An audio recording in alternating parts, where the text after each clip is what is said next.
c'est un film qui, je pense, peut être vu par beaucoup de monde et tout le monde prendra du plaisir.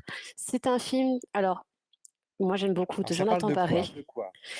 Alors, le très particulier parce que le sujet est dur. Quand on fait un résumé du film, on se dit: «Ouh là, c'est pas drôle du tout ça» et en fait, Jonathan Barré a le talent d'arriver à en faire un truc super sympa.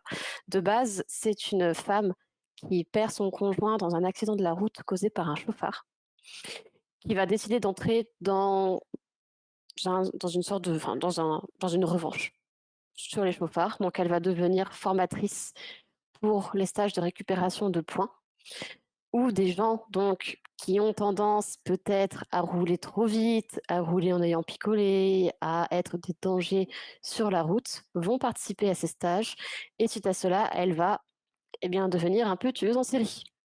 Elle va les éliminer quand certains deviennent, à son sens, trop dangereux.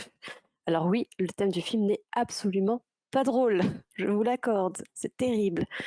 Et c'est là qu'entre le talent de Jonathan Barré.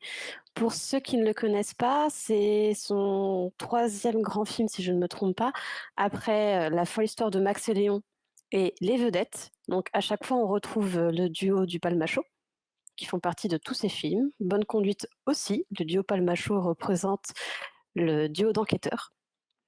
Et c'est Laure Calamy. Alors, vous l'avez déjà vu un peu partout, je pense, Laure Calamy. Pour ceux qui ont regardé 10%, elle porte un des rôles principaux de 10%. Et c'est une fabuleuse actrice. Son conjoint est joué, parce qu'il est mort, par Thomas N'Gijol. Ce que je trouve absolument extraordinaire, c'est de voir comment ils ont mis en scène ce conjoint décédé. Rien que pour ça, c'est un talent dingue. Et dans ce film, on est vraiment sur un sujet, pour le coup, là aussi, qui est très grave, mais qui est traité avec une grande légèreté, avec un humour, là, par contre, bien dosé. Alors, je vous rassure, c'est pas le film du siècle, vous allez pas en garder un souvenir impérissable, mais par contre, vous allez passer un très bon moment.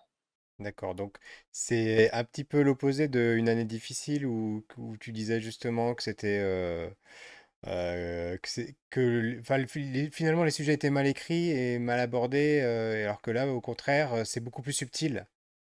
Ouais, c'est ça, c'est subtil, c'est bien fait. Alors Jonathan Barré, il faut savoir qu'il est breton et il nous ramène avec ce film à ses origines bretonnes. Moi, je ne suis pas bretonne.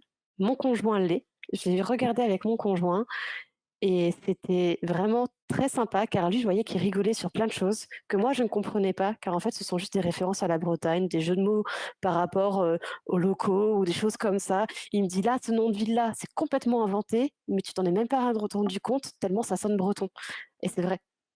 Donc il y a plein de détails comme ça qui sont hyper bien faits, hyper bien pensés et non, c'est un bon film, bien équilibré et surtout avec des très bons acteurs. Je tiens quand même à signaler que dans ce film, nous avons Tchéky Karyo. Tchéky Karyo qui est un acteur exceptionnel, qu'on voit trop peu au cinéma et là, quand je l'ai vu, c'était une faut savoir que quand je regarde un film, je ne regarde absolument rien du film en avance, pas de bande annonce, ni le casting, ni rien et là, voir Tchéky Karyo, mais quelle bonne surprise, fabuleux.